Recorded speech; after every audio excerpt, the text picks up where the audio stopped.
Vamos. Bueno, vamos a ahora formalmente dar bienvenida. Bueno, buenas tardes a todos. Bienvenidos a nuestra charla, el tercer ciclo, segunda charla. Soy Miguel Arutuñán, presidente de la Unión Industrial de Tigre y vicepresidente primero de la Cámara Argentino-Armenia. Hoy tenemos el placer de tener a Gustavo Marangoni, pero antes de presentar a Gustavo, quiero que María haga su tradicional introducción y presentación de los sponsors del día de hoy. Les pido un poco de paciencia y disfruten de la placa, que ahora Nadia, por favor, volvé a poner la placa, así no es tan solitaria María, y en breves minutos arrancamos con la charla. Gracias. Gracias, Miguel, gracias, ONIC. Vamos a presentar a los sponsors de la Cámara Argentino-Armenia y de la Unión Industrial de Tigre que nos acompañan y que realmente hacen posible que ambas organizaciones puedan llevar adelante la consecución de estos encuentros. Sponsors categoría platino. Rubica, Inmobiliaria Logística Industrial. Lidera el mercado inmobiliario industrial en fraccionamientos, desarrollos de parques, centros industriales y logísticos. Rubica es socia estratégica de sus clientes, brinda soluciones y se adapta a las nuevas exigencias. Sueño Fueguino. Se encuentra instalada en Tierra del Fuego. Se me fue el cursor a la... Perdón, con el cursor.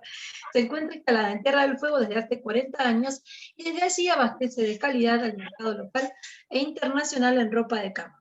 Fabrica con la última tecnología en equipos automatizados y la sabia combinación de la confección artesanal. Presenta sus marcas Danubio, Suplesa, Náutica, Fiesta, Canon, Regata, Relax, Dálmata, Buckingham, Polo Club y Mia Cucina. Edelflex, líder en sistemas de intercambio de calor, diseño, ingeniería y construcción de plantas llave en mano para manejo de fluidos en industria de biotecnología, farmacéutica, alimenticia, cosmética y química. Posee filiales en México, Uruguay y Estados Unidos. Sponsors categoría oro. Rexa. Diseñan, fabrican y comercializan polímeros de uretano de alta calidad y confiabilidad para diversas aplicaciones industriales. Focalizada en la investigación y desarrollo del mercado global, Rexa realiza productos que intervienen en el reciclado de materiales y contribuye a la disminución de residuos no deseados y a la preservación del medio ambiente. Risk Group Argentina es el principal broker independiente de seguros y reaseguros de Argentina. Brinda soluciones calificadas, corporativas e individuales. Por intermedio de sus alianzas tiene acceso directo al mercado internacional, que implica optimización en el costo de las pólizas y acceso a la última tecnología. Representantes exclusivos de la red Arthur Gallagher Global Network para Argentina, Uruguay y Paraguay. Best Socks. Dedica al diseño y a la producción de medias de alta calidad para importantes marcas nacionales e internacionales. Comercializa bajo licencias medias, ropa interior y de baño. Son representantes de la marca Puma y Signia. Laxa, lubricantes de alta performance, empresa nacional comprometida en ofrecer soluciones de vanguardia en el campo de la lubricación industrial en rubros como alimentos, ingenios y agro, metalmecánica, energía, papel y textil. Con foco en el mercado global, poseen distribuidores y clientes en más de 40 países. Lentax, fabricantes de reductores y motorreductores de velocidad, desarrollan su propio diseño de equipos bajo un sistema de control de patrones rigurosamente calibrados. Grupo Ritex, empresa textil en el rubro de fabricación de artículos de punto. Producen hilados peinados, cardados, open end, retorcidos crudo y color y tejidos de punto de color de alta calidad, abarcando desde la fibra de algodón hasta los acabados. Grúas San Blas, enfocados en el servicio de provisión de maquinaria, representan marcas líderes de renombre mundial para industrias, movimientos del suelo, agro y construcción. Poseen sucursales en todo el país, incluyendo Uruguay. RR Construcciones, ingeniería, tecnología e innovación en construcción, desarrollo de obras industriales, logísticas y agroindustriales con amplia trayectoria en estructuras metálicas y pisos. Son referentes dentro de los parques industriales e innovan en sistemas constructivos y productos sustentables. AD Group, grupo multidisciplinario de empresas, provee equipamiento para la industria farmacéutica, ingeniería y construcción. Su concepto integrador llave en mano ofrece al cliente solución integral acorde a sus requerimientos. Grupo Hazard es innovación tecnológica en la integración de hardware y software. El conocimiento de las tendencias del mercado y las necesidades emergentes avalan su trayectoria, con filiales en Brasil, México, Perú, Uruguay y Chile. Bellísima. El mercado de la cosmética está cambiando. Hoy en día los consumidores desean obtener una buena imagen y excelente bienestar con artículos de calidad superior en cuidado personal. Bellísima desarrolla formulaciones, procesos y maquinarias abocados a la elaboración de productos de avanzada. Tipo-ITI, altísima calidad en hilados. Su planta industrial se encuentra en la provincia de Corrientes. Cuenta con una capacidad de producción de 2.000 toneladas mensuales de fibra textil segmentadas en convencional, open end, vortex y retorcidos. Tipo-ITI genera empleo directo a más de 800 personas y abastece a la Argentina y exporta a Brasil, España e Inglaterra. Y por último vamos con la categoría de sponsors corporativo. Avedis, productora de gases para uso industrial y atención de clínicas y hospitales. CM Consultores, consultoría para personas y empresas.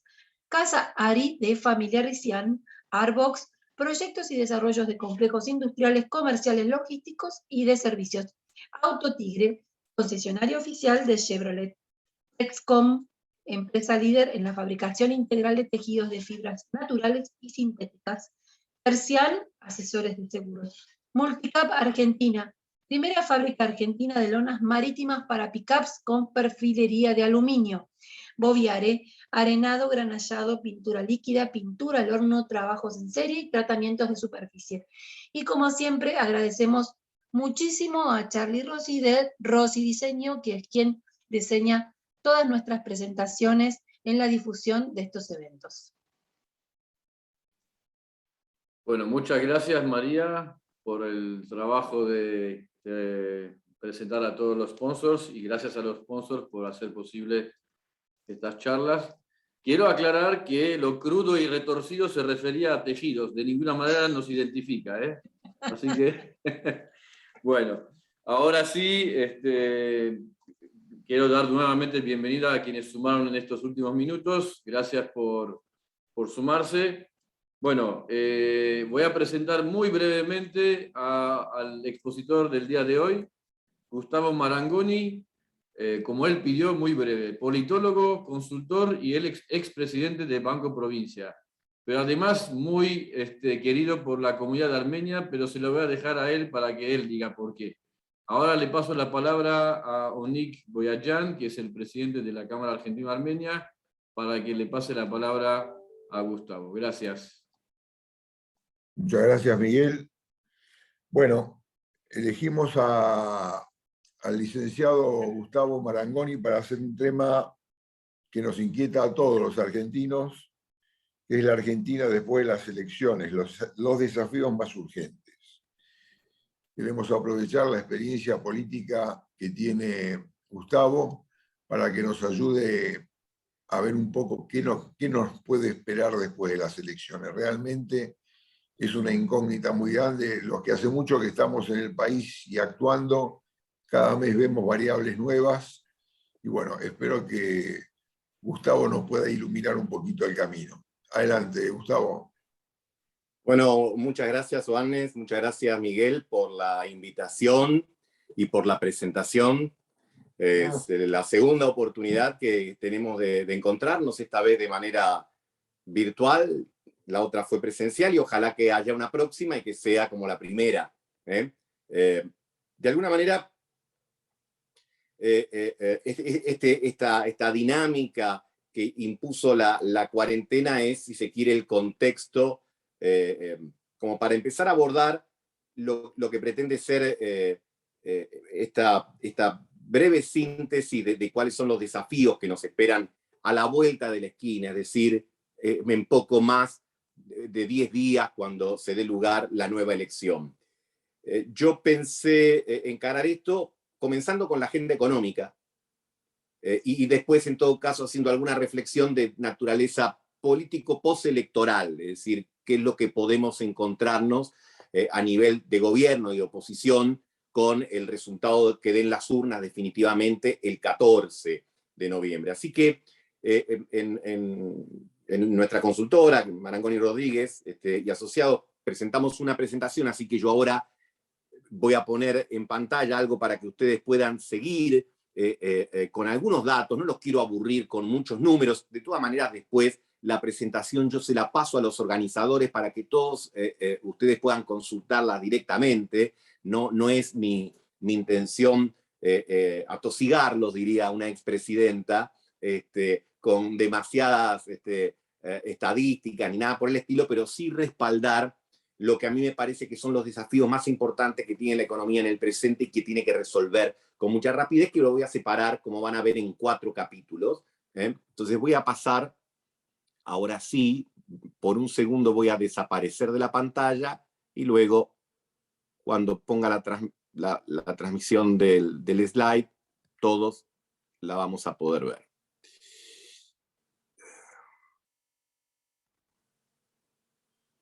Bueno, ¿pueden ver bien la pantalla? Como... Sí, perfecto, Gustavo. Bueno, viene con logo de la Cámara Argentina Armenio incluida, para estar actuando. Bueno, les decía, el primer tópico que vamos a ver es el que tiene que ver con el desafío de la situación cambiaria e inflacionaria. El segundo, la deuda. El tercero, el cuadro social. Y el cuarto, el desafío de la reactivación o la recuperación. Ya vamos a estilizar un poco más el lenguaje cuando lleguemos a eso que aquí figura con el nombre de reactivación. Pero naturalmente comenzamos con la situación cambiaria e inflacionaria porque es la más urgente. Es la más urgente porque por algo que todos sabemos, ustedes como empresarios, comerciantes, trabajadores, empleados, lo saben nuestras familias, lo sabe cualquier argentino con algunos pocos años de vida, sin que haya tenido necesidad de transitar por ninguna facultad de ciencias económicas. La Argentina se pone picante cuando hay muchos pesos dando vuelta y pocos dólares en el Banco Central. Digo específicamente en el Banco Central, porque en la Argentina hay muchos dólares. Ustedes lo habrán visto, lo habrán escuchado en reiteradas oportunidades, se han conocido algunas semanas atrás estadísticas oficiales, tanto del INDEC como del Banco Central, que estima que en cajas de seguridad, en bancos, algo muy poquito, otro en el exterior, otro detrás de la caja de zapatos, hay más o menos 250.000 millones de dólares, pero eso es en el poder de los privados argentinos. En el Banco Central es el cuadro que ustedes están mirando en este preciso momento. La línea rosa, que son las reservas netas, es decir, las reservas, vamos a decir así, disponibles, no líquidas, porque las netas incorporan el oro también. Entonces tenemos entre dólares, oro, derechos especiales de giro, etcétera, tenemos más o menos 7.400 millones de dólares. Las brutas, las que tienen los famosos, el famoso préstamo de los yuanes chinos, la que tiene otros fondos que nos han prestado otros organismos internacionales, pero que no son enteramente disponibles, totalizan 42.000. Pero las de verdad son 7.400. E insisto, ahí hay una parte importante que está en oro. El oro es fungible, se puede vender, se puede cambiar por dólares y billetes, pero sabemos lo que implicaría, ya no desde el punto de vista técnico, donde cualquier economista diría, bueno, ¿cuál es el problema? Cambio el oro por dólares y lo uso, pero saben lo que implica el titular de cualquier diario que mañana diga que la Argentina o el Banco Central comenzó a vender oro para hacerse de dólares para pagar la deuda. Entonces, nosotros tenemos esta realidad, que tenemos a noviembre 7.400 millones, de aquí al mes que viene tenemos algunos pagos para hacer organismos multilaterales, entre ellos el último pago del año al Fondo Monetario. Anteayer se hizo uno por 300 millones, pero el que queda es de 2.000 millones, más otros pequeños pagos, y después en el primer trimestre del año que viene La Argentina tiene obligaciones por 7.000 millones de dólares. Está claro que en estas condiciones se explica perfectamente que haya estrés cambiario, y uso la palabra estrés para ser suave, digamos, ¿no? Esto explica los movimientos no solo en el blue, sino en el contado con liqui, en el dólar bolsa, etcétera, lo que todos ustedes o muchos de ustedes seguramente consumen como información o utilizan como herramientas en las distintas semanas. Entonces, claro, este cuadro impone distintas urgencias, porque ¿contra qué lo tenemos que comparar? Yo digo, bueno, hay muchos pesos dando vuelta. ¿Qué quiere decir que hay muchos pesos dando vuelta? Y vamos a ponerle algunos números. Si ustedes toman la base monetaria, es decir, la plata que anda dando vueltas por ahí, y le suman los pasivos remunerados del Banco Central, es decir, no contamos los depósitos, eso no lo contamos. Contamos solamente la base monetaria, el dinero que tenemos en los bolsillos, más los pasivos monetarios del Banco Central. ¿Qué son los pasivos monetarios? Los pasivos remunerados del Banco Central, bueno, son las LELIQs famosas, son las LETES, son otras, los pases pasivos. Ahí estamos en el orden de 8.5 billones de pesos. 8.5 billones de pesos. Entonces, cuando uno se encuentra con pocas reservas, fuertes vencimientos de la deuda cercanos y una enorme cantidad de pesos, con mercados internacionales cerrados por la situación por todos conocida, y con deuda en pesos, que ya vamos a ver también el detalle de la deuda en pesos, es decir, la deuda que el Estado Nacional tiene que pagar con la moneda que emite, pero a la vez, como la tiene que esterilizar el Banco Central, emite estos pases y va generando una fuerte cantidad, digamos, de una suerte de bola de nieve de las obligaciones. Esto es lo que nos tiene preocupado a todos, porque si nosotros tuviésemos la responsabilidad de gobernar, o si esto fuese en una escala más pequeña la realidad de nuestra empresa o la realidad de nuestra familia, en una reunión de almuerzo, de cena familiar, diríamos, bueno, ¿qué hacemos con este problema? ¿Cómo encaramos esto? Bueno, parte de este problema se buscó resolver ganando tiempo el año pasado cuando se renegoció la deuda con los bonistas locales y extranjeros, y se pateó para adelante, así que en el 2024, 2025, 2026 habrá que empezar a pagar esa deuda. Entonces decimos, bueno, ahí ganamos 3, 4 años.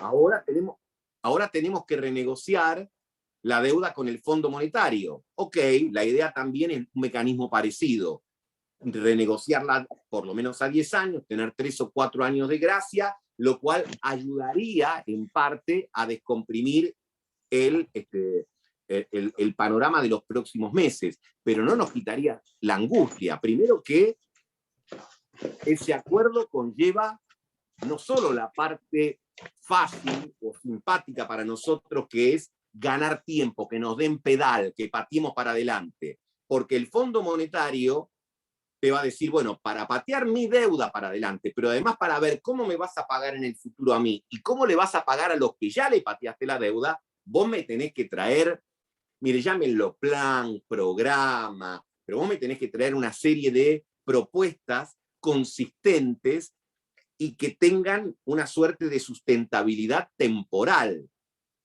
¿Qué quiere decir esto? Bueno, no me hables del año que viene. No me digas el presupuesto tuyo del año que viene. Yo, porque con eso hago muy poco. Yo necesito saber cómo vos tenés planificado tus ingresos y tus egresos, sobre qué supuestos, sobre qué pilares, por lo menos 10 años. Pero no solo necesito saber eso, sino que como punto de partida, hay algunas recomendaciones que, como diría la película El Padrino, hay algunas ofertas que yo te voy a hacer que no me podés rechazar. Y parte de esas ofertas que yo creo que el Fondo Monetario va a hacer y que no se pueden rechazar, hay 2. Una tiene que ver con este cuadro que estamos mirando nosotros. El fondo te va a decir, yo necesito que esta barrita color rosa crezca. Vos no podés tener a fin de año 4.000 millones de dólares de reservas o 3.000 después de pagar las obligaciones o después de tratar de contener los otros dólares libres. porque eso es la vulnerabilidad absoluta, eso no te permite ningún tipo de intervención en el mercado de cambio. Y cuando te dice eso el Fondo Monetario, ¿qué te está diciendo? Que tiene que devaluar. ¿Cuánto y cómo? Y eso es parte de la discusión, indudablemente. Pero, ¿por qué tenés que devaluar? Porque tipo de cambio oficial a 100 mangos, para redondear, y tipo de cambio libre a 200 o más, es una brecha insostenible, y ustedes lo saben mejor que yo. Ustedes lo saben perfectamente porque están involucrados en la dinámica empresarial. Una economía no puede resistir mucho tiempo con una brecha del 100%. Entonces, esa brecha hay que achicarla. ¿Qué sería, por supuesto, lo más fortuito, lo mejor, lo más deseable? Y que uno pudiese subir muy poquito el piso y bajar el techo, ¿no? Para ponerlo en valores. Si yo hiciese una devaluación de 100 a 110 mangos o a 115 y los dólares libres bajaran de 200 a 150, sería la gloria. Es muy voluntarista pensar que va a ser así de fácil. Depende de otras cosas que ya vamos a comentar, pero también el hecho de haber tenido un ancla antiinflacionaria hasta ahí este año, que fue pisar el tipo de cambio prácticamente en marzo, no tocarlo más, porque en lo que va del año, digamos, el tipo de cambio está por debajo del 30%, y la inflación interanual está en el orden del 52%, bueno, ahí hay una pérdida.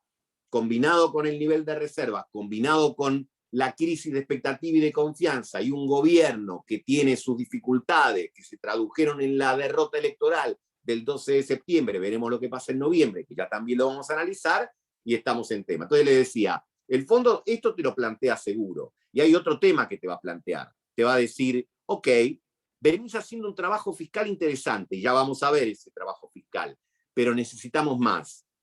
Y en ese punto entra el tema tarifas. La Argentina este año ha tenido que dedicar más de 5.000 millones de dólares para importar combustibles.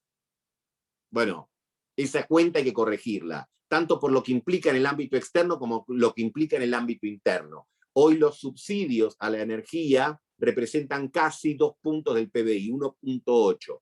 No hay mucho por donde bajar. Entonces, ahí también se abre otra discusión de qué hacer, el famoso aumento segmentado, etc. Acá está, voy a ir un poco más rápido porque me comprometí a lo mejor a hablar 20, 25 minutos y después dar lugar a las preguntas, a los ida y vuelta, que siempre son más atractivos. Este cuadro que ustedes están viendo ahora, lo que grafica es lo que yo les mencionaba recién, la brecha entre el blue, contado con liqui, brechas de 80 y 100%, y no son sostenibles, tiene las dificultades que implica el hecho de no poder hacerse con los dólares que los importadores necesitan para los insumos. Lo saben aquellos que están en el sector automotriz, ya sea en la industria automotriz o en el sector de concesionarios. Hoy escuchaba al presidente de Acara plantear que para este año tenían la expectativa, que era bastante modesta, por otro lado, de vender 450.000 automóviles, y van a estar entre los 350.000 y los 370.000.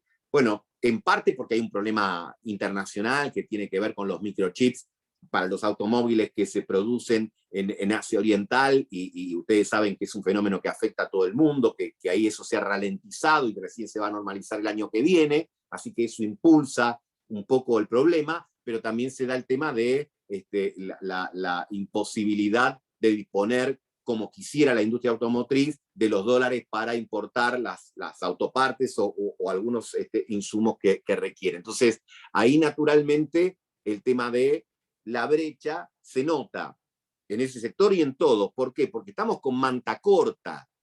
Si yo quiero defender reservas, si yo quiero que los dólares del cuadro anterior de me duren un poco más, y piso el dólar, y pongo cepos, recontracepos, para proteger esta barrita rosa, me crece la brecha. Y si yo abro el grifo para que la brecha baje, bueno, lo que me baja son las reservas.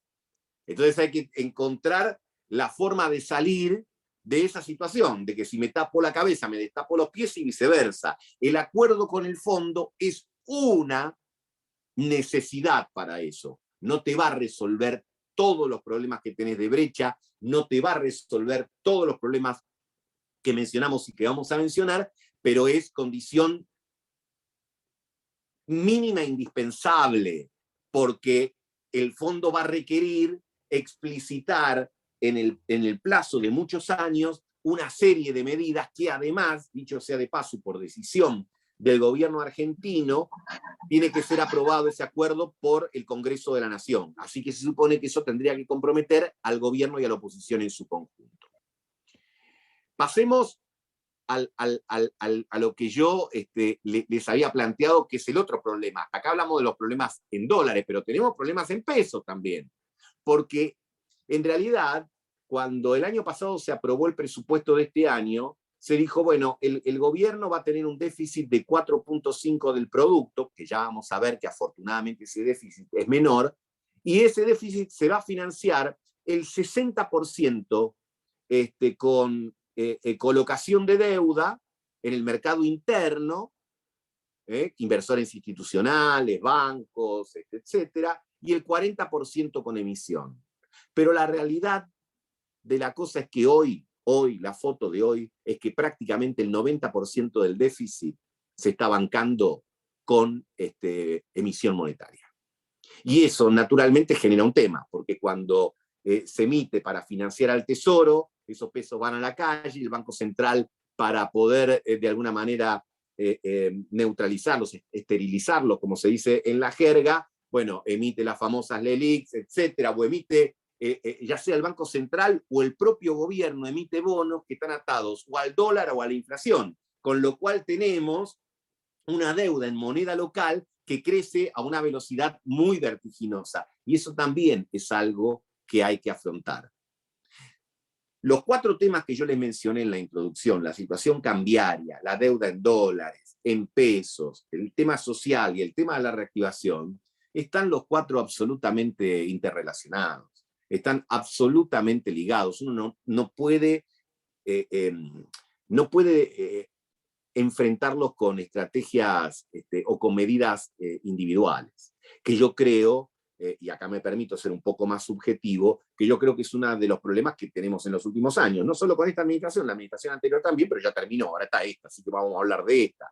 Es decir, este tema de tener un problema de inflación que vamos a pasar a ver ahora, y enfrentarlo con un secretario de Comercio que anuncia un congelamiento de un jueves a un lunes, que responde a un ministro de la Producción que en realidad no lo entiende como parte de su equipo, y un ministro de Economía que no sabemos si suscribe o no las medidas, bueno, es justamente el corazón decisional que impide de alguna manera el encarar estos problemas hasta el momento con la posibilidad de manejarlo mejor. ¿Por qué? Y porque tenemos algo que también pasó en otras administraciones, la tupacamarización de las decisiones en el ámbito de la economía. Acá lo que necesitamos es que el equipo juegue en línea, que el Ministerio de Economía, Ministerio de la Producción, Banco Central, estén coordinados, estén muy finos, muy compartiendo no solo el diagnóstico, compartiendo el tratamiento. Es una peculiaridad de este presente que nos encontramos, que el Banco Central, con un proceso inflacionario, como ustedes pueden ver en este slide, del 52,5% anual, es decir, en los últimos 12 meses, prácticamente no hable, no emita grandes opiniones. Algunos dicen, y tendría que subir algo la tasa, porque es muy difícil que con una tasa del 37% para el ahorrista pequeño, mediano, y una inflación del 52%, se incentive el tema en pesos. Pero hay otra serie de decisiones, no solo en materia de tasas, sino en materias regulativas, etcétera, en las cuales a lo mejor uno piensa que debiera haber un banco central un poco más activo y no lo hay. Lo cierto es que este fenómeno del 52% interanual, y no lo enfrentás con un congelamiento. De hecho, vamos a ver que la inflación de octubre, está bien, el congelamiento empezó a mediados de mes, pero va a estar en un nivel arriba, o va a estar en el 3%, puntito más, puntito menos, pero lo que va a marcar es que es muy difícil desacelerar todo esto. ¿Por qué? Porque todos los mecanismos de la economía están indexados. Y con los mecanismos de la economía indexados, esto va siendo bola de nieve en todo. En la deuda, por lo que yo comentaba, porque tanto la deuda en pesos del sector del Tesoro Nacional, del gobierno, como del Banco Central, están indexadas. Y en materia de salarios formales de la economía, porque los gremios que pautaron aumentos y cronogramas meses atrás pidieron adelantarlos para por lo menos empatarle a la inflación. Así que cuando los trabajadores formales sienten que están perdiendo, inmediatamente quieren la reactualización. Y así podríamos extendernos al siguiente, digamos, con todas las cuestiones. Esto lo paso muy rápido. Esta es la deuda a la izquierda de la pantalla. Ustedes tienen, no es el total, porque hay un poquito más de deuda, pero ustedes tienen, para sintetizar, una deuda pública bruta de 320.000 millones de dólares. Y la más urgente en este momento es, en la torta de la derecha, es el 64% de la deuda con organismos internacionales, con el Fondo Monetario Internacional, y la que tenemos después con el Club de París, que no está en situación anormal, pero está esperando la resolución de la deuda del fondo. Acá me quiero detener un momento y decir, hay a veces en política que uno se... A ver, la política en general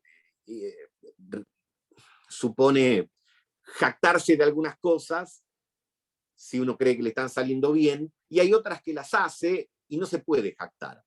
Pero yo diría, y esto quedó evidenciado cuando al día siguiente o a los 2 días de la derrota de la primaria, la vicepresidenta Cristina Fernández escribió la famosa carta y hablaba de ajuste.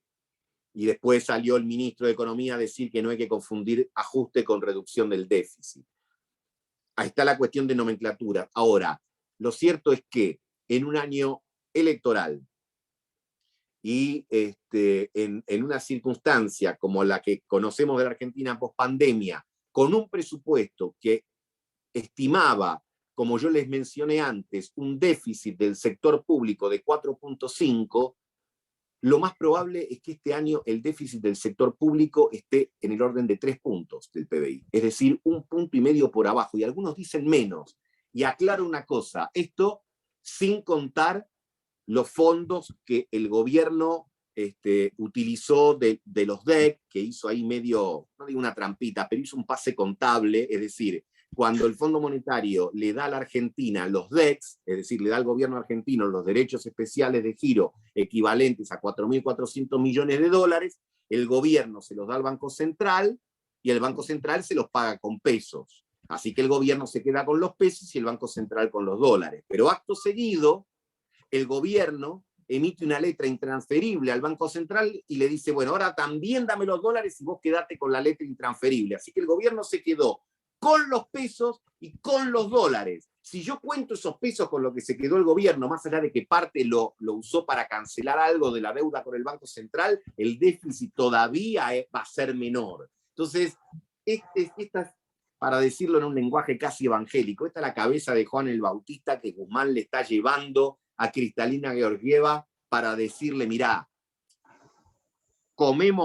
masticamos vidrio, pero no lo tragamos, estamos haciendo las tareas, vamos a tener un déficit que de alguna manera nos pone mejor de cara al año que viene y nos pone más cerca en algún momento, ya sea en el 2023, de llegar al equilibrio presupuestario o al superávit fiscal que vas a necesitar más adelante. ¿Por qué? Porque se supone que la Argentina, para salir de esta situación de riesgo país de 1.700 puntos, de que no te presta un mango nadie, en algún momento el sector público tendrá que generar un excedente de pesos para poder comprarle los dólares al Banco Central, para poder hacerle frente a los acreedores, ya sean multilaterales o privados, y de esa manera ganar confianza para volver a los mercados internacionales y tener el esquema que tiene cualquier país normal, que es pagar los intereses de su deuda con nuevos préstamos y así. Pero eso, por el momento, está muy lejano, porque lo que se está discutiendo es el acuerdo con el fondo. Entonces, este cuadro que ustedes están viendo con el resultado primario en rosa y el resultado financiero en azul, es el gran esfuerzo que está haciendo Guzmán tratando de que no se note. Como lo obligaron un poco a hacer campaña la semana pasada, salió con los tapones de punta, etcétera, pero fíjense ustedes que en realidad no aflojó en muchas cosas que se presumía la carta de Cristina de la semana siguiente a las elecciones iba a lograr que aflojen. Un mes atrás se decía, bueno, el gobierno va a dar un refuerzo a los jubilados de 6.000 pesos, que ganen, para los jubilados que ganen hasta el equivalente a 2 jubilaciones mínimas. No existió. Iba a haber un nuevo IFE. No existió. El plan Platita, que ustedes habrán escuchado seguramente en los medios de comunicación, como el plan Platita, es realmente platita, no es platota. El plan Platita no representa ni el 0.3% del PBI.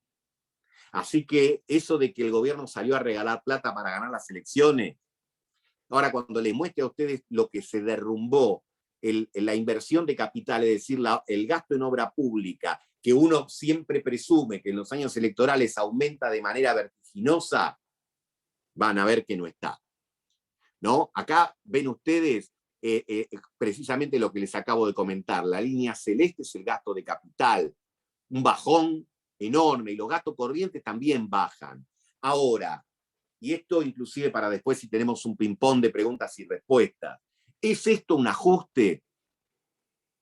No, sí y no. Sí, en el sentido que, como los gráficos lo indican, el gasto está bajando, pero en realidad es más una licuación que un ajuste. Es más una licuación que un ajuste. ¿Por qué? Porque los gastos corrientes del sector público bajaron en parte por el cambio de la fórmula de indexación de las jubilaciones.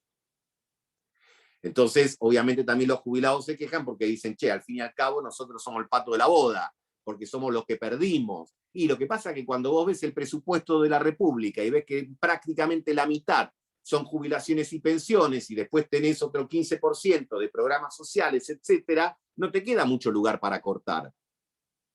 Entonces, se aplicó ahí, pero ¿cuál es el punto? Que esa fórmula sigue indexada respecto a la recaudación, a un mix entre recaudación y variación del salario real.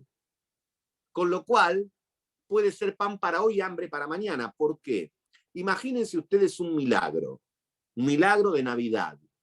Pedimos todos el deseo que la inflación del año, o vamos a brindar el 31 de diciembre y decimos, pedimos el deseo que la inflación del 2022 sea de un dígito, y Dios nos concede ese milagro. La inflación del año que viene es de un dígito. Volvemos a tener un problema, porque como el año que viene las jubilaciones se van a indexar en parte por la jubilación de este año, nos va a volver a crecer en términos reales.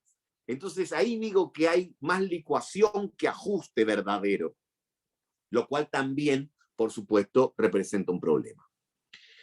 Aquí tienen ustedes, y no es que les quiera ni amargar la jornada de hoy, pero sí quiero plantear con toda su crudeza los desafíos que tiene Argentina. Ustedes acá tienen el cronograma de vencimientos de la deuda de la República Argentina, desde noviembre de este año hasta septiembre, digamos, bueno, hasta septiembre del año que viene.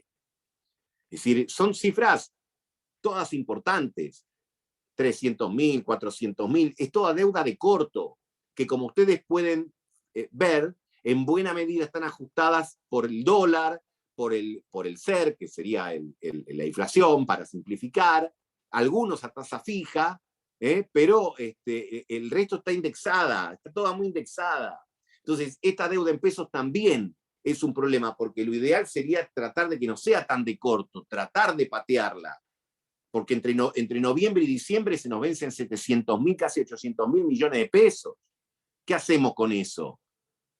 Digamos, entonces ahí hay también un problema que ir desarticulando. Y eso combinado con una situación, digamos, social y laboral que es bien compleja.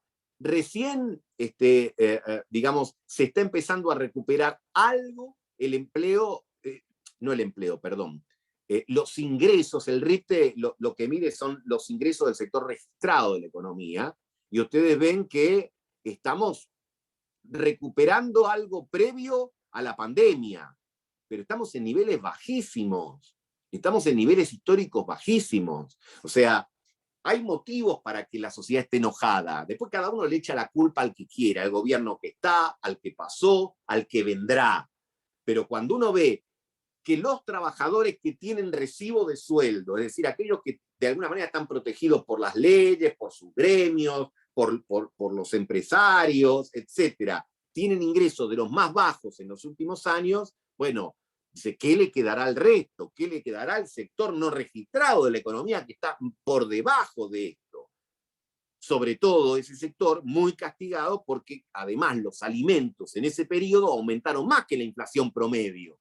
Así que ahí también tenemos otra cuestión machaza, ¿no? Y acá vemos el tema del empleo, que prácticamente reproduce lo mismo.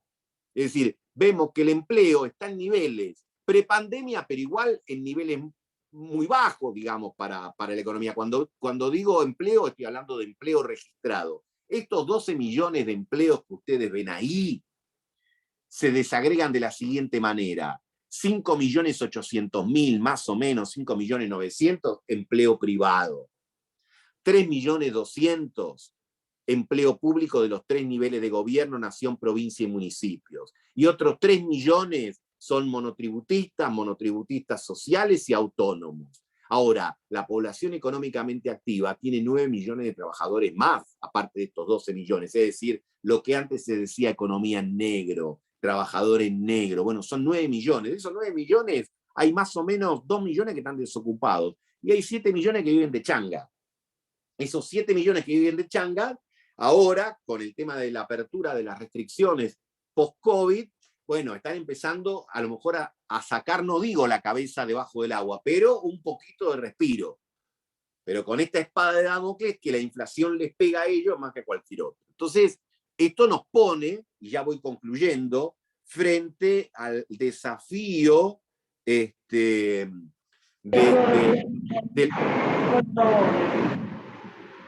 nos pone frente al desafío de la reactivación. Vemos que es cierto, digamos, la economía está recuperando, sobre todo con el liderazgo del complejo agroalimentario, el sector de la construcción y la industria. Y se supone que en estos meses del año, no solo por cuestiones estacionales, sino también porque las restricciones que se levantaron facilita la gastronomía, el turismo, se va a abrir el turismo extranjero y todo, bueno, va a ir para arriba. La pregunta es cómo se consolida esta reactivación si lo que necesita esta reactivación son dólares. Porque hasta acá se las pudo arreglar de la manera que se arregló porque se había caído un piso, un subsuelo realmente muy bajo. Pero llega un momento que se encuentra con el cuello de botella, y el cuello de botella es todo lo que mencionamos nosotros. Es la brecha, es la falta de dólares, es el acuerdo con el fondo. Entonces, para consolidar esto, la Argentina necesita no solo ordenar su frente cambiario, su frente externo, sino que necesita dar señales muy contundentes, y de poquito nos vamos metiendo en la cuestión política. Lo que tienen ustedes acá es precisamente el cuadro que marca la naturaleza de la reactivación y cómo estamos prácticamente en niveles prepandemia con este desafío de poder consolidar la reactivación, que ha sido más importante, como lo ven en la línea Bordeaux, en el sector de bienes, y está recuperando en el sector servicios, por lo que yo comentaba. Les doy las gracias en armenio, vuelvo.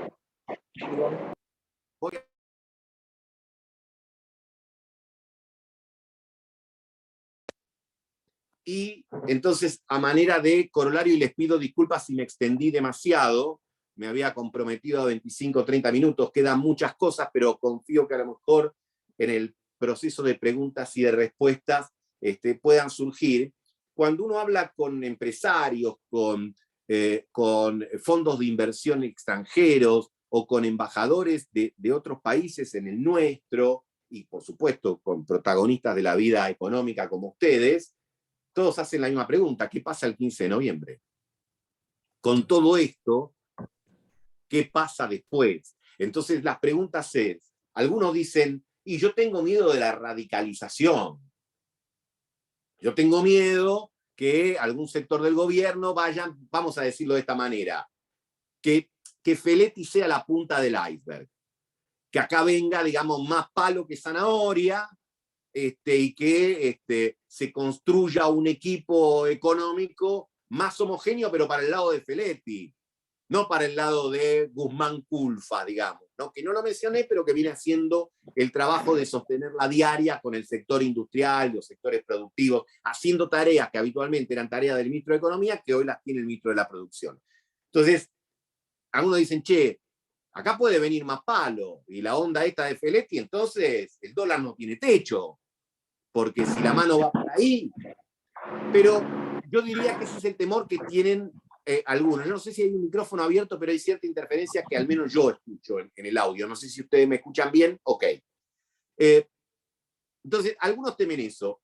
Otros dicen, mira, y por supuesto que esto es especulativo, yo siempre digo lo mismo, politólogo soy, astrólogo no. El futuro me encantaría adivinarlo y facturaría millones de dólares, casi tanto como para resolver el problema de la Argentina. Uno piensa escenarios. Segundo escenario sería, bueno, un giro pragmático. Un giro pragmático. No es la locura, no es que van a privatizar nada, ni nada por el estilo, pero vamos a decirlo así. Una línea Guzmán, que puede ser Guzmán o puede ser otro, pero si fuese otro en lugar de Guzmán, tendría que ser alguien decidido a profundizar muchas de las cosas que Guzmán cree. En todo caso, ahí el cambio sería más por el desgaste en lo personal que por las propias cualidades que yo creo, subjetivamente, que tiene el ministro. Pero uno diría, bueno, es acuerdo con el fondo y es sobreactuar algunas medidas más amigables al mercado. ¿Para qué? Para tratar de revertir esta situación. Y dicen, che, mirá, quizás el sopapo electoral de septiembre, reforzado por un sopapo igual o menor, un poquito mayor, no importa a esta altura del partido, hace reaccionar y el protagonismo de las estructuras más tradicionales de la coalición, léase los gobernadores provinciales, el peronismo que tiene una visión diferente a la que pueden tener algunos sectores más identificados con el pensamiento de la vicepresidenta o del gobernador de la provincia de Buenos Aires, cobran más protagonismo y de alguna manera toman la iniciativa por una cuestión, digamos, de necesidad. Y el tercer argumento, que reforzaría en principio el segundo, es que no hay muchos elementos para poder bancar una radicalización que temen algunos o que utilizan algunos. Sencillamente porque no tenés reservas en el Banco Central, porque el ANSES ya no es lo que era. No tenés cajas, no tenés financiamiento, no tenés cajas. Tenés extenuada la capacidad de emitir.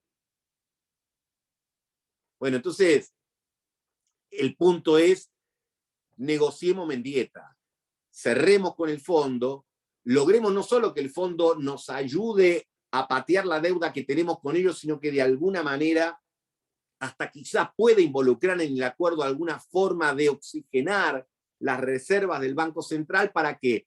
Para ir liberando parte del cepo, aquella que afecta más a los sectores productivos, porque hay que olvidarse de que se va a liberar el cepo para el que quiere atesorar en dólares, para el que quiere hacer el canuto en la caja de ahorro y después llevárselo a la casa. La urgencia acá es poder flexibilizar el cepo para los que producen en el primer punto, para que la inflación no se detenga. Ahora, y concluyo con esto antes de dar lugar a las preguntas. Todo esto depende finalmente de la política. Entonces, la pregunta es, antes que lo que le proponga el ministro de Economía actual, el ministro de la Producción, Feletti, el equipo que quiere entrar, etcétera, lo que tiene que haber claridad es en el proceso de toma de decisiones. Lo que, y obviamente que es mi mirada, y es mi mirada subjetiva, parcial, no pretendo señalar con esto que estoy hablando de ningún criterio de verdad, es discutible, por supuesto, pero yo creo que la segunda parte del mandato de Alberto Fernández no puede ser como la primera en materia del proceso de toma de decisiones. Uno necesita saber quién toma las decisiones, quién banca y qué espalda tiene. Que el presidente al comienzo de la gestión dijera que su principal propósito era mantener unida la coalición, hoy ya no tiene mucho sentido, porque no puede ser el propósito de un presidente mantener unida la fuerza que lo hizo si eso traba las decisiones que hay que tomar en las agendas que yo acabo de describir. Entonces, por supuesto que si el gobierno saca unos puntos más y puede, no sé, emparejar la provincia de Buenos Aires o ganar La Pampa y perder un senador menos, y mejor, pero en esencia no va a cambiar demasiado la cosa. Acá lo importante es ver si el gobierno puede definir una línea de acción en la cual se vaya para adelante con, vamos a decir así, con un grado deseable de homogeneidad. Lo que no puede servir para resolver estos dilemas que nosotros hemos señalado recién es un presidente con una vicepresidenta en diferentes sintonías, un secretario de comercio en un andarivel y un ministro de economía en el otro. Las coaliciones políticas, acá hablo más como politólogo, las coaliciones políticas en Argentina tienen un problema que en realidad no es nuevo. Lo describió Maquiavelo, que lo tengo por acá atrás, hace 5 siglos. Dijo, las coaliciones son fáciles de hacer y difíciles de mantener. ¿Cómo se traduce esto en la Argentina? Bueno, se traduce en el hecho de que la coalición loteó el Estado de una manera antifuncional. Entonces hay un ministro que es del grupo A y el viceministro es del grupo B y el secretario del grupo C. Entonces uno va a hablar con alguno de esos interlocutores, piensa que llegó a un acuerdo sectorial por cualquier aspecto y pasan las semanas y la cuestión no se mueve. Y cuando uno vuelve y pregunta, che, ¿qué pasó? Y bueno, viste, fulanita, menganito, sutanito, eso hay que corregir. Miren, para el lado que quieran, pero hay que corregirlo. Porque es la principal dificultad para poder encarar esto. Ahora estamos en el recreo de la campaña. Entonces se puede hacer un acto y decirle que al Fondo Monetario no le vamos a pagar, mientras el jefe de gabinete y el ministro de Economía están negociando precisamente con el Fondo Monetario en Estados Unidos, etc. Cotillón de campaña. El 14 de noviembre corre el tiempo de descuento. Porque llega fin de año, porque muchos están dolarizando carteras y porque además hay que agregarle el condimento de la situación social. Yo jamás en mi vida voy a vender entradas para el Arca de Noé, con ningún gobierno. No me interesa porque el perjuicio es para todos y uno no contribuye ni colabora en nada. Ahora, hay que observar de todas maneras algunas cuestiones preocupantes. No es lo mismo este fin de año sin pandemia que el año pasado, porque el año pasado el efecto pandemia de alguna manera era un disciplinador social y tenía buena parte de la sociedad con el miedo del contagio. Ya no hay restricciones, hay necesidades, y si la inflación post-elecciones derritiese lo poco que ha congelado el congelamiento, entre comillas, la combinación no es muy feliz. A mí me preocupa que el ministro de Desarrollo Social o el Ministerio de Desarrollo Social, en manos de un intendente o exintendente del conurbano, es decir, de un varón del conurbano, haya sido tomado días pasados por un movimiento social. No estoy diciendo que eso es el anuncio de una catástrofe mayor, pero yo te diría, cuidado. Porque si vos pusiste un vivo ahí, alguien que conoce mucho el territorio, y sin embargo te comes ese gol, bueno, entonces yo te diría, redoblar la atención para diciembre. En definitiva, ojos muy atentos, no hay lugar para una semana post-elecciones de 14 de noviembre como la que tuvimos post-elecciones de PASO. Si se arma otro debate a cielo abierto, si se arman cartas, si se arma una interna más despiadada, los indicadores que les muestro se espiralizan mal. Hacia un lugar o hacia el otro, lo que tiene que haber es una unidad de criterio y aplicación inmediata. Probablemente haya algunas modificaciones en algunos sectores en cuanto a nombres, etcétera. Se verá.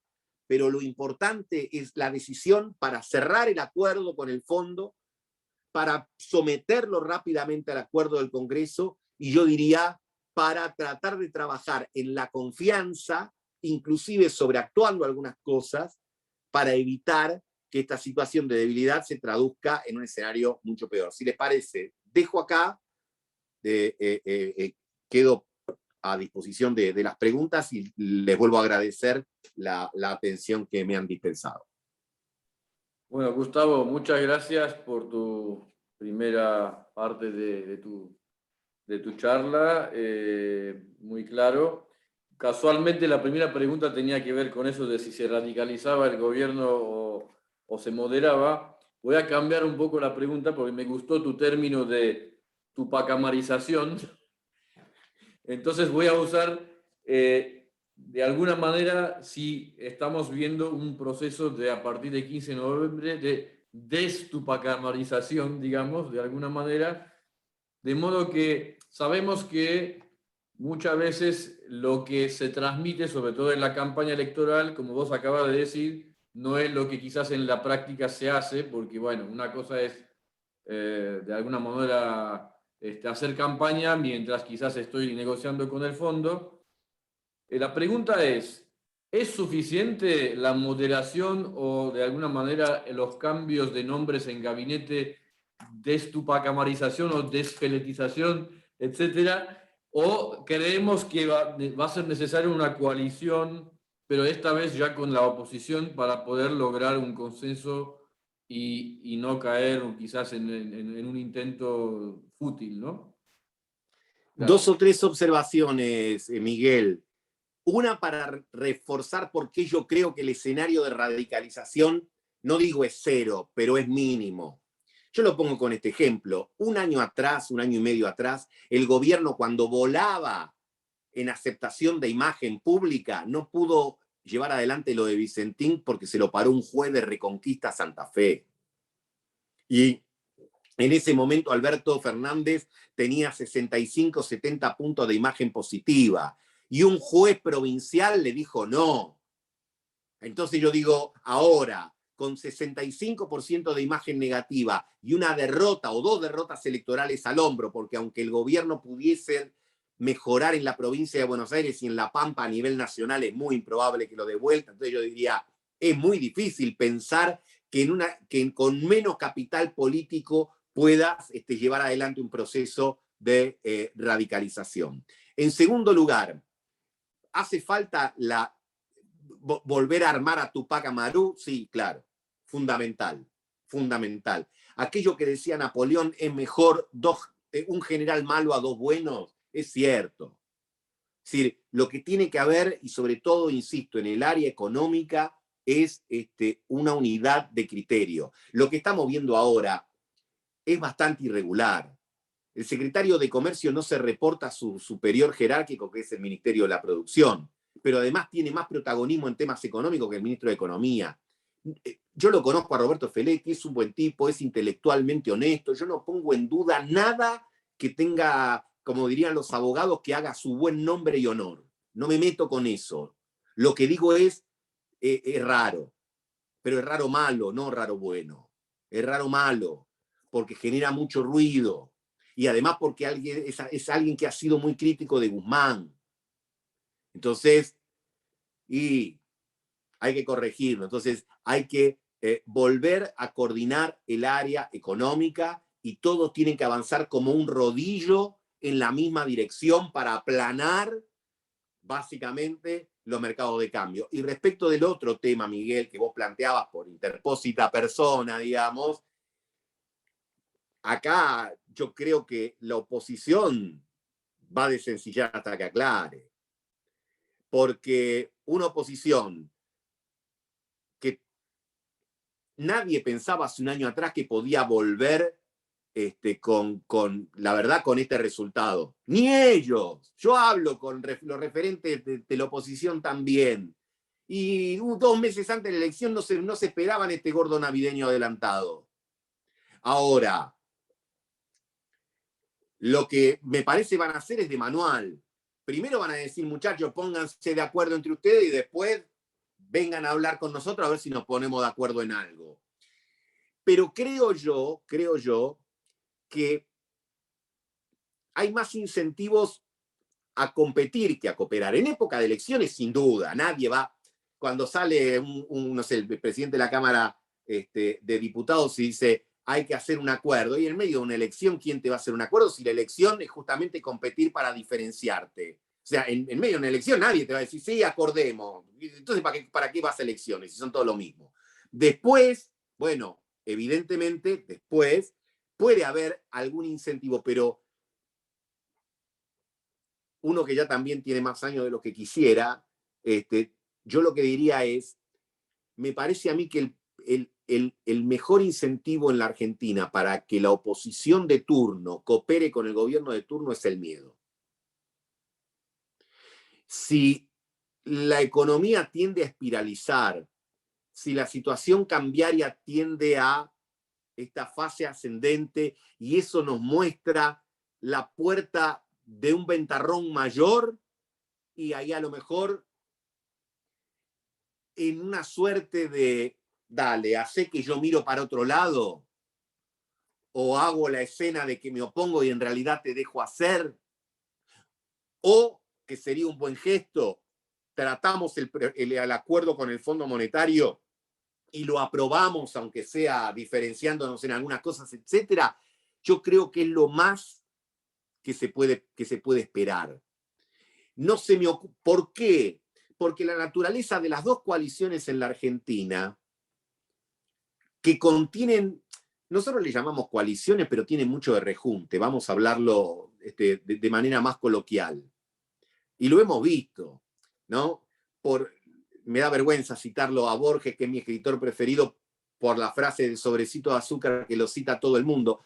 Pero es cierto aquello de que no nos une el amor sino el espanto. Y se nota enseguida. Entonces, la oposición también está unida por el espanto. Pero para mantenerse unida, si hay un sector que se muestra muy colaborativo, hay otros que la dejan en Orsay, que es lo mismo que le está pasando al gobierno. El problema de los, no sé si llamarlos moderados, de centro, dialoguistas, pónganle el nombre que quieran, no me interesa la nomenclatura, pero si hay algunos que quieren establecer algún tipo de acuerdo, los escrachan con el VAR, viene el árbitro de cada una de las coaliciones, hace el gestito que se hace en el fútbol y te dice, te enganché en posición adelantada contribuyendo con el enemigo. Unos dirán, estás colaborando con el chavismo, castrismo, Venezuela, bla, bla, bla, y otros dirán, estás negociando con los neoliberales, con los ajustadores y los del fondo monetarismo. Entonces es difícil. Entonces hay que hacer un montón de malabarismos para que las cosas que se hagan no se noten tanto. Así como el ministro está haciendo el ajuste y tiene que disimular, en la Argentina parece que para hacer un acuerdo hay que disimular que es un acuerdo. Es decir, yo me voy a juntar con vos, Miguel, y la liturgia, primero te tengo que bardear. Miguel, que viene a mí, después me siento y te digo, bueno, Miguel, a ver qué hacemos con esto. Y cuando salimos me voy, golpeo la puerta fuerte y digo, no te imaginás la cosa que le dije. Pero mirá, si toda esa teatralidad en última instancia sirve para encarar estos temas, que sea de la manera que sea.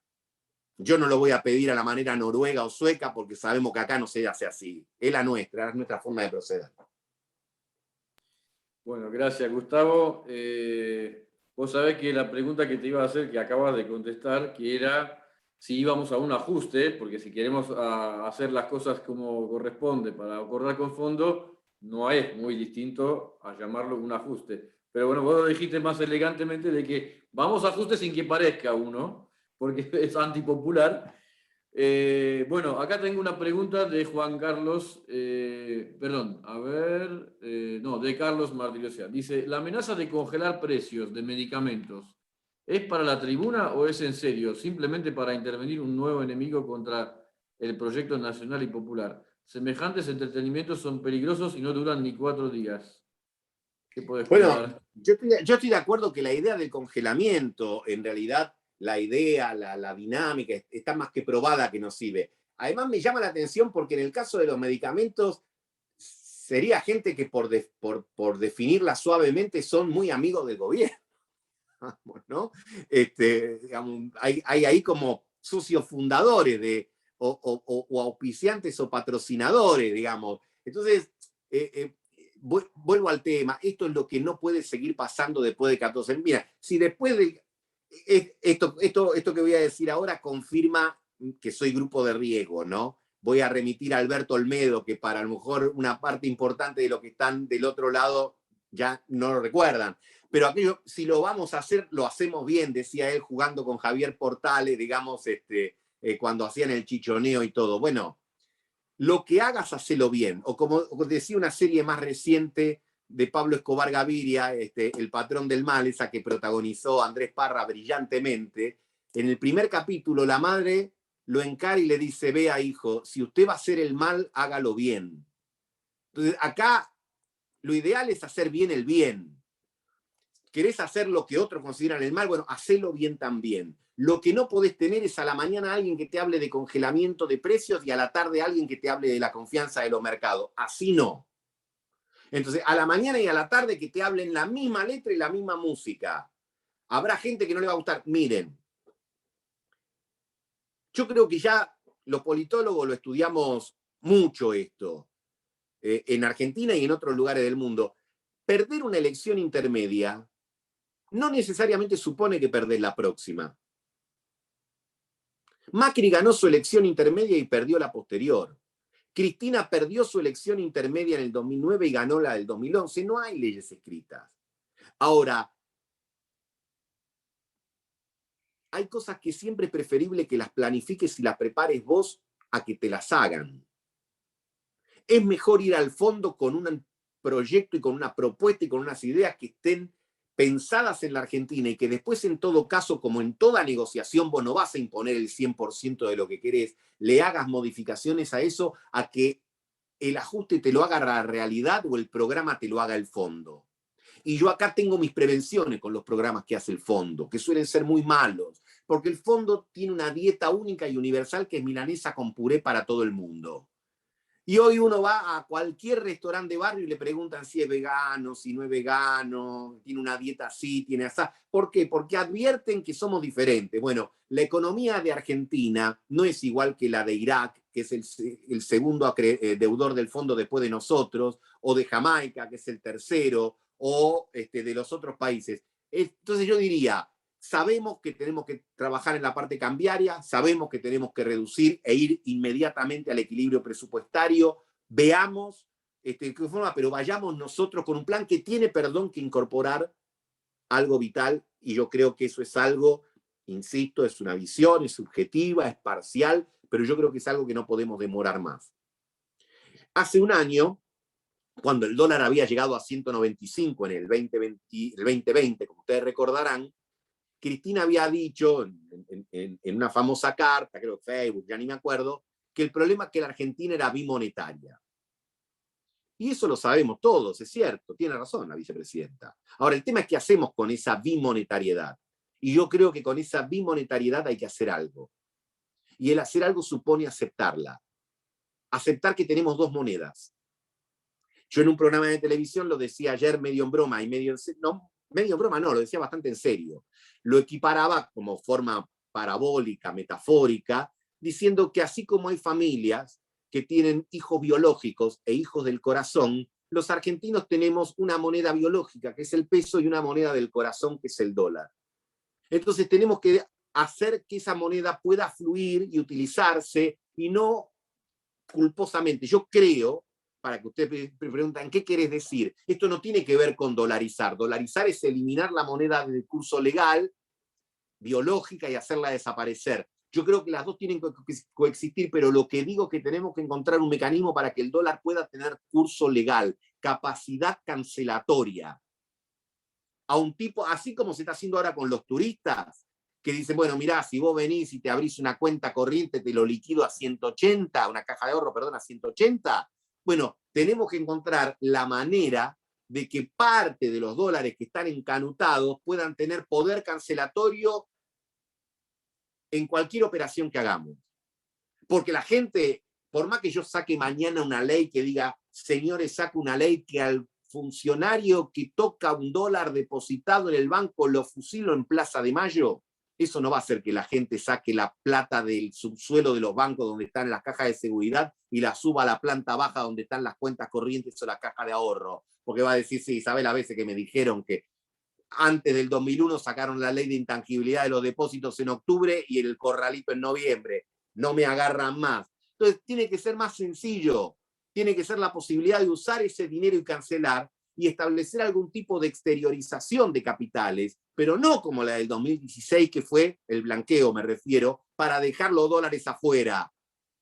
Tiene que haber algún mecanismo de exteriorización de capitales para acá, y no pensado para los que tienen 70, 100 millones de dólares. Pensado a lo mejor para el tipo que tiene 30 lucas verdes, pero que no las puede justificar en la AFIP, pero se podría comprar un auto, o una camioneta, o con 100.000 dólares, no sé, o 200.000 o 300.000 o 1.000.000 una cosechadora o un departamento. Digo, hay que plantear qué hacer con esa bimonetariedad. Lo que no podemos es seguir describiendo el agua mientras la gente se ahoga. Algo tenemos que hacer. Tirar el título de algo y no resolverlo es peor. Gracias, Gustavo. Si me permitís, hago una reflexión. Para mí, si vamos a sumar al dólar al bimonetarismo, me parece que somos trimonetarios, porque el bimonetarismo ya lo tenemos con los 2 pesos. Pero bueno, eso es un tema que creo que es muy grave, ¿no?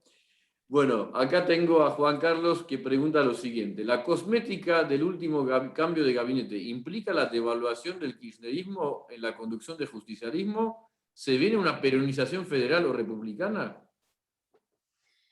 ¿Qué pregunta? Es una pregunta interesante. A ver, las cosas nunca son tan fáciles en la realidad. Uno puede construir, escribir o decir, en mi caso acá oralmente, muchas cosas, pero ¿qué quiero primero poner en evidencia? Lo raro y contradictorio que es todo y lo difícil a veces de explicar que es todo. Porque Cristina indujo un cambio de gabinete, tuvo para eso que escribir una carta para desplazar a un vocero presidencial que el 99.9% de la población no conocía ni sabía quién era, y para que el jefe de gabinete pase a ser canciller. Uno diría, tuvo que gastar mucha artillería para cambios relativamente modestos, con el mayor de los respetos para las personas involucradas. Pero además para incorporar no a gente de su propio riñón, sino para incorporar gente con la que ella misma reconoce haber tenido severas diferencias en el pasado. Entonces, acá está el punto. Yo creo que en la elección se rompieron muchas cosas, porque la Argentina es un conjunto de fragmentos que tiene además otra peculiaridad, donde el todo es menos que la suma de las partes. Alguna vez dicen, cuenta la leyenda, aunque quienes cuentan la leyenda, algunos aseveran haber estado ahí, que le preguntaron a Héctor Mañeto si le gustaría ser presidente, y él dijo, cargo menor, no me interesa, ¿no? Y detrás de esa postura entre humorística, cínica y propia de una persona poderosa, hay un tejo de verdad.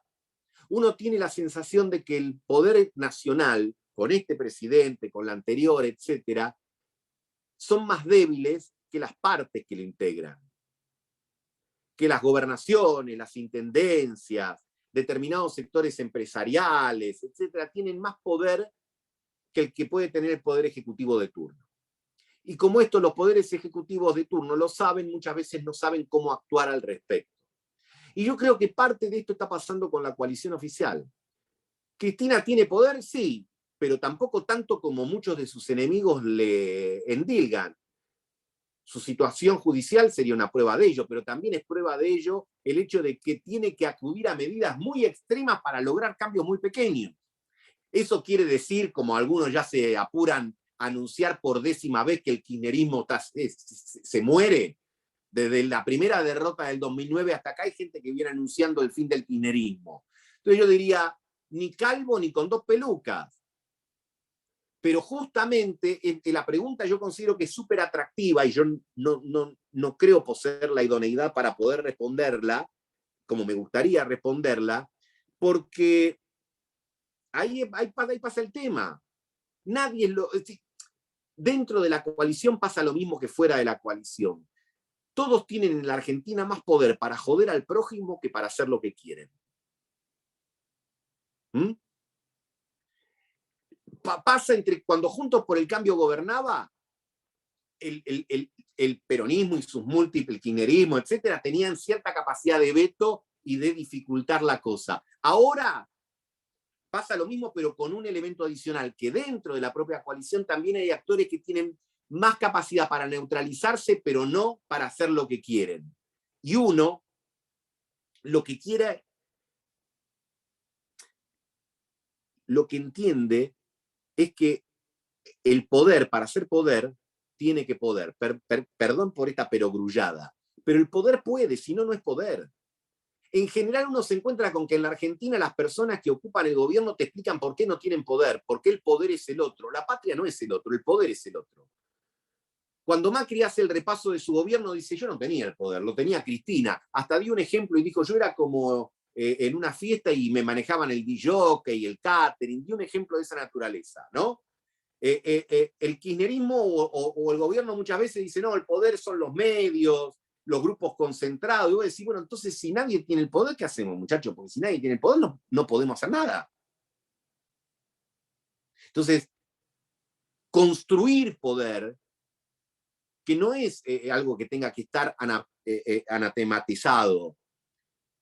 Nadie puede culpar a un político porque quiera construir poder. En todo caso, tendrá que juzgar los excesos de poder o los vicios del poder, pero no la construcción de poder. Entonces, para llevar adelante esta tarea hace falta construir poder, que es la espalda que después tienen los técnicos, ministro de Economía, de Producción, lo que sea, para poder llevar adelante. Si no, a ver, pensemos en los grandes liderazgos de la Argentina.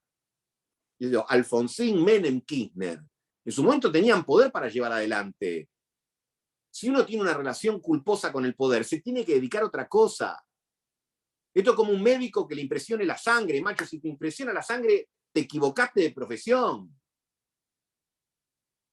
No podés hacer política contra la política. Discursivamente sí, pero en el momento que tenés que tomar una decisión, tenés que administrar, conducir, tenés que tener los atributos propios del ejercicio del poder.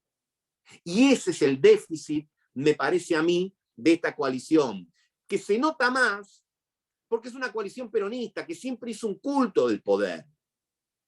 Cualquier peronista, cuando arranca su carrera política, en Palpalá, te pone cachito conducción. Porque la cultura está, yo soy el jefe o la jefa.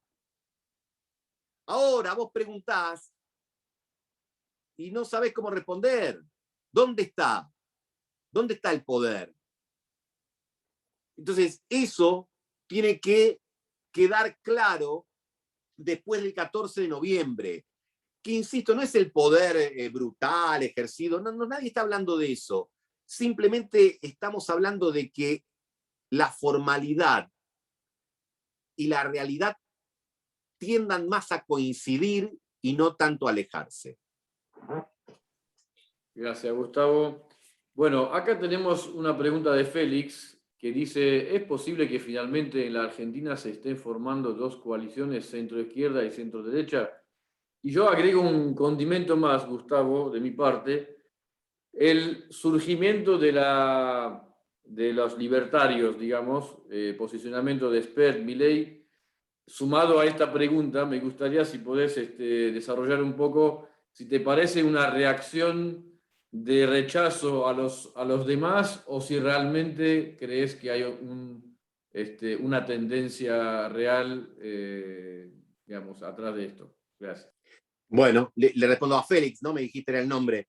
A ver, Félix, yo creo que el gran corte, a los politólogos nos gusta usar la palabra clivaje, cada profesión tiene ese lenguaje que inventamos para decir que somos distintos a los otros. La división en la Argentina es entre la cultura peronista y la no peronista, políticamente hablando.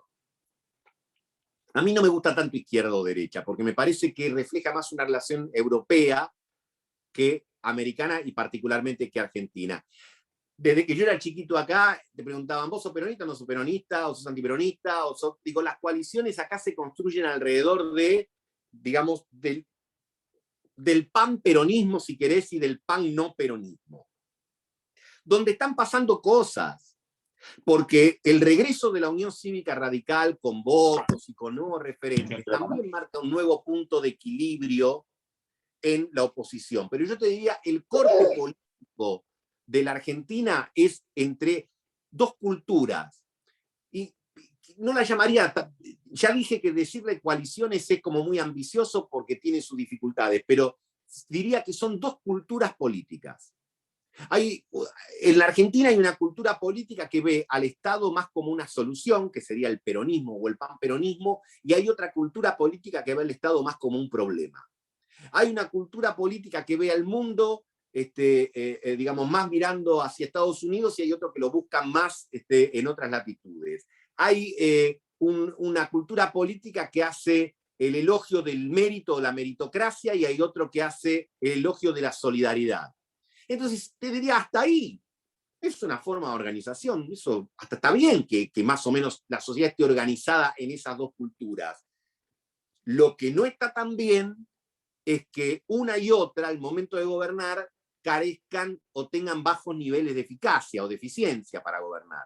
Y que eso se traduzca en que la Argentina, como ya hemos dicho, estemos más de 10 años sin crecimiento, o con niveles estanflacionarios, o con ingresos per cápita que son los de 3 o 4 décadas atrás. Entonces yo te diría, mira, ponete la camiseta que quieras, pero aquello que decía Deng Xiaoping, que el gato sea negro o blanco, lo que menos me importa, lo que quiero es que case ratones. Respecto al tema Milei, al tema de Javier, yo te diría, yo le presto más atención al mensaje que al mensajero. Javier es un amigo, la verdad que buen tipo, más allá de sus excentricidades y todo. Creo que en parte expresa el enojo de un sector de la sociedad, y como él está siempre enojado, un enojado se identifica con él. Y se identifica por la actitud más que por las ideas, porque es más, fíjense, estamos hablando del marco de la ciudad de Buenos Aires, pero cuando muchos pensaban, Milei va a ganar y va a arrastrar en Recoleta y no va a medir nada en el sur, sin embargo en el sur hizo mejor elección que en el norte de la ciudad. Entonces, hay una estética, hay un estado anímico que ha capturado. Es posible que a lo mejor un porcentaje menor, pero relevante, pueda sacar Esper en la provincia de Buenos Aires, 6 puntos, 5, 7, qué sé yo. Que también son sectores que le están diciendo, che, hay sectores que pensamos que entre que el peso del Estado es mucho y la calidad es poca, esto hay que repensarlo. Y como vos no me das bola cuando yo te mando gente tranquila, y ahora te mando a alguien un poco más efusivo a que te lo diga, ¿no? Ya que no me escuchás cuando yo hablo, a ver si me escuchás cuando grito. Más allá de eso, no porque los esté comparando, pero creo que fenómenos como el de Trump en Estados Unidos o el de Bolsonaro en Brasil han demostrado que este tipo de manifestaciones suelen ser más superficiales que profundas. Trump hizo mucho ruido, pero no generó tantas nueces. Bolsonaro, lo mismo en Brasil. Es gente que genera, es como esos tíos que tenemos que vienen a las reuniones de fin de año y a lo mejor cada vez que vienen tiran un tema en la mesa y se arma un bolonque importante, pero después en el fondo, si hay que resolver algo, no lo tenemos mucho en cuenta. Porque la política descansa sobre otros pilares. Entonces, me parece legítimo y absolutamente válido dentro del juego de la democracia, y hasta quizás funcional, que en determinados momentos tengan como una suerte de rol para despertar a los otros, que son finalmente los que llevan la diaria de la gestión en el orden municipal, provincial o nacional. Gracias, Gustavo. Vos sabés que siempre me sorprendió en Europa, sobre todo en Francia, de que justo antes de las elecciones, como castigo, la previa en las elecciones, la gente se mostraba muy pro la extrema derecha, casi nacionalistas, pero cuando llegaba el momento de elecciones no terminaban votando. de alguna manera amenazaban a que el gobierno hiciera sus deberes para luego equilibrar un poco las cosas, ¿no? Así que por ahí hacía un paralelismo con esto. Una pregunta, vos hablabas mucho de panperonismo o anti-panperonismo, digamos, y antes mencionaste mucho la falta de coherencia que estás observando un poco en estas decisiones que han ocurrido en las últimas semanas entre distintos actores del gobierno, poniéndose en contra uno del otro, contradiciendo y obviamente generando mucha incomprensión de la parte del público. Acá, de nuevo, Juan Carlos, yendo un poco hacia el interior del peronismo, dice la misma pregunta de otro ángulo. Dice, ¿la cámpora, el kirchnerismo, se bancaría a ser desplazada por un nuevo amanecer económico? Diciendo, bueno, ¿estaría dispuesto a, digamos, correrse un poco con tal de que, bueno, quizás siga otra metodología de aquí en más? Es que nadie en política está dispuesto a ceder su lugar, porque no funciona así, la vida no funciona así. Tiene que venir alguien con metodologías superadoras y con construcción de poder superador. Yo no conozco a nadie en política que diga, bueno, yo ya está, ahora te toca a vos.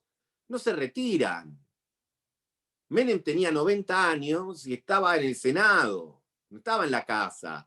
Y Alfonsín dedicó, después del accidente grave que tuvo, que casi lo mata, volvió y hizo más política que nunca. Bien, mal, no importa. Doy los primeros ejemplos que me vienen a la cabeza. Yo a mis alumnos en la facultad, que creen en serio, digamos, está bien, uno elogia a la juventud, en realidad envidia a la juventud, o recuerda su juventud. Pero no es que por ser joven alguien te va a decir, bueno, entrá porque sos joven y te toca a vos, gánatelo. No, porque hay que dar lugar a los jóvenes. Bueno, gánatelo el lugar. ¿O qué pensás? ¿Que por la cédula de identidad te dan el lugar? Entonces, el que quiere desplazar a la cámpora o al lugar o a la organización que quiera, del signo que quiera, tiene que hacer política, superarla y desplazarla con las herramientas de la política, porque esto no es una discusión de argumentos racionales donde si yo hablo mejor que vos, me decís, bueno, me ganaste y me voy. La razón política no tiene esa dinámica, tiene otra dinámica. Entonces, y además, ojo, porque ya los chicos de la cámpora no son más los chicos de la cámpora, tienen 40 y pico de años. Y yo estoy seguro que muchos ya son hombres de la política y hombres del Estado. Y son parte de la nómina y del presupuesto. Y como todos en la vida, cambiamos también, porque uno no piensa lo mismo ahora que a los 20, que a los 30, que a los 40. Y si hay otro proyecto de poder consistente, aunque tenga diferencias, y es probable que un sector de esos que uno considera peligroso, etcétera, apoye. Digo, no quiero hacer historia, pero la gran transformación en términos económicos de apertura hacia el mercado y hacia el liberalismo, Menem la hizo con un montón de gente que tenía pasado en las organizaciones guerrilleras de los 70. ¿Qué sé yo? Es así. Es política. Entonces, yo diría que si se manifiesta un liderazgo, porque ese es el tema. El tema es el liderazgo, no es solamente tener el mejor diagnóstico, porque si no, uno va a la consultora más afamada, le dice, contame lo que hay que hacer, pero no, la vida no funciona así. Uno tiene que construir el poder, y eso es liderazgo, y el liderazgo es inteligencia intelectual, inteligencia emocional, es capacidad de contención, es saber, lo voy a decir con una frase, a mí me gusta el cine o las series, de House of Cards, de Kevin Spacey, cuando alguien le dice, pero usted miente, le dice, no, yo no miento, redetermino el parámetro de mis promesas.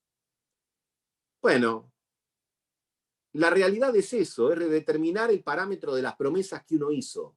A veces puede cumplir con las promesas que uno hizo y a veces no puede. Y a veces la realidad te invoca a hacer otro tipo de promesas. A mí las discusiones entre ortodoxos, heterodoxos, si la emisión genera inflación o no, yo te digo, mira, con toda esa teoría, al masturbatorio, porque hoy la emisión genera inflación, hoy. A lo mejor hay otro momento que no, pero hoy sí, porque tenés toda la emisión del año pasado, más toda la emisión de esta, y como vimos en el cuadro, no tenés reserva. Entonces es pura, no quiero repetir, pero es eso, es pura entretenimiento, nada. Entonces digo, no discutamos más, genera inflación hoy. Entonces, cuando vos tenés un fenómeno de esta naturaleza y cuando tenés un déficit que no te lo pueden financiar, tenés que ser más ortodoxo. Y hay otro momento de la economía donde podés ser más heterodoxo. Por lo menos, yo entiendo que la política tiene bastante de eso, de cambiar de acuerdo a las circunstancias.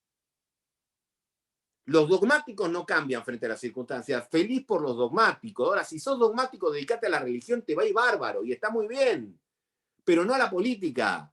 Esto no es abogar porque no tengas principios. Tenés que tener principios, pero los principios dialogan con la realidad. Entonces, en este contexto no cabe ninguna duda que la emisión es inflacionaria, porque tenés los 8 billones y pico dando pesos. ¿Y qué vas a venir a decir, que hay que emitir más? Entonces viene y dice, no, porque Keynes dijo, ¿qué carajo me importa lo que dijo Keynes en 1936? Tráelo a la Argentina a ver qué me dice ahora Keynes. Bien, bueno, vamos a la... Perdón No, perfecto. Buenísimo, buenísimo, porque es fantástica que le pongas la pasión. Vamos a las últimas preguntas. Justo hablando del liderazgo que comentaste, acá Horacio consulta, ¿hay espacio para un escenario tipo 2001 de renuncias sucesivas y que surja un nuevo general con el aval de gobernadores? Ahí me sale el lacaniano de adentro. Espero que no, deseo que no. Deseo que no. Me parece que sería como muy disruptivo, ¿no?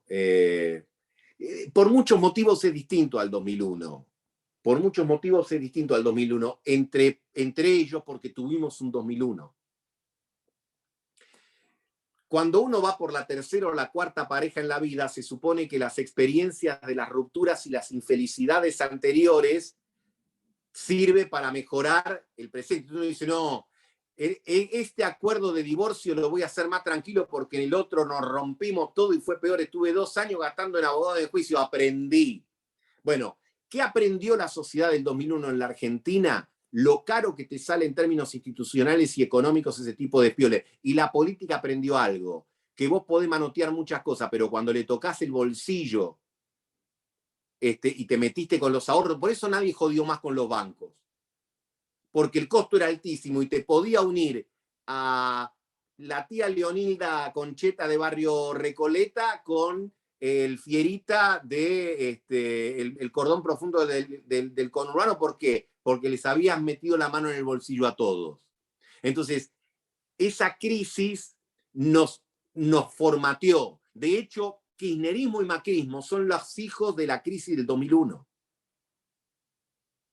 El kirchnerismo nació primero, pero ya la simiente del macrismo estaba después, se terminó, empezó a modelarse con la crisis del campo y terminó de crearse en el 2015.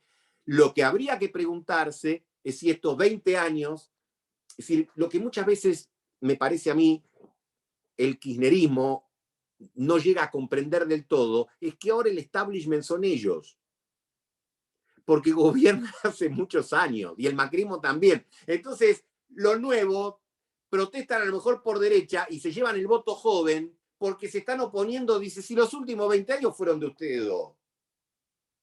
¿Entendés? Entonces, yo lo que creo que a lo mejor puede haber un cambio que se esté generando epocal, ambiciono a que no sea disruptivo, y me da también la impresión de que los gobernadores están todos muy guardaditos en sus casitas. Miren, otra diferencia con el 2001. En el 2001 todos los gobernadores querían ser presidente. Ahora ninguno quiere ser. ¿Dónde están?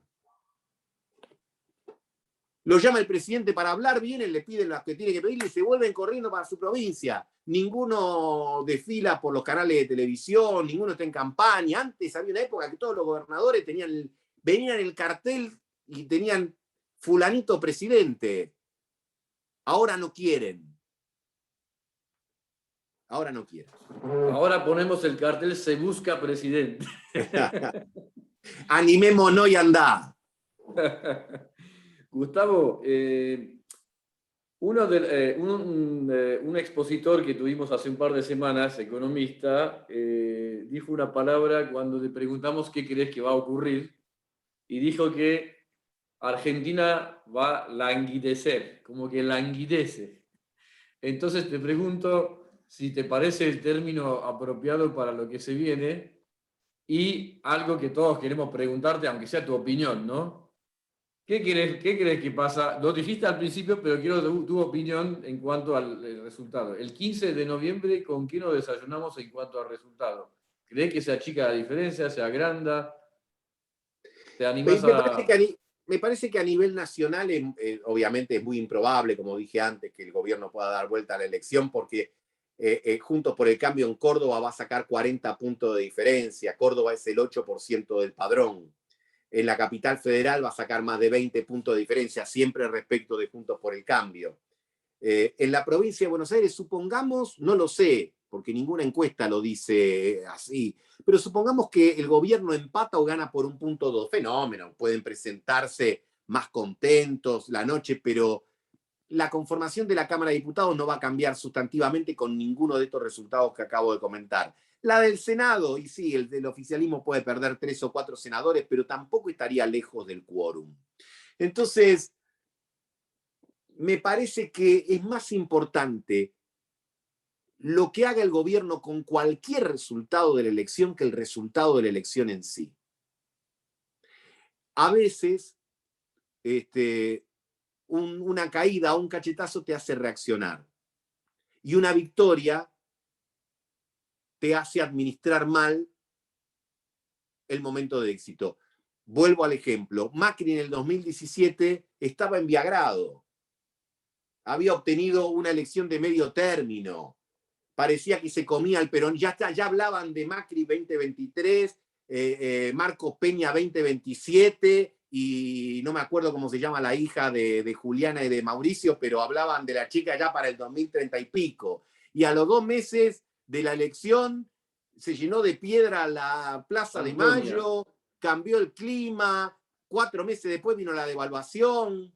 Entonces, lo que quiero señalar es que lo importante es qué haces con el resultado. En el 2009, Kirchner Néstor, que fue como candidato testimonial, perdió con de Narváez y sacó una batería de medidas que lo llevó a acumular poder político. Después, por supuesto, falleció, y un elemento adicional que yo no mencioné y que habla mal de mí, porque habla de un espíritu muy provincialista de mi parte, que está el contexto externo.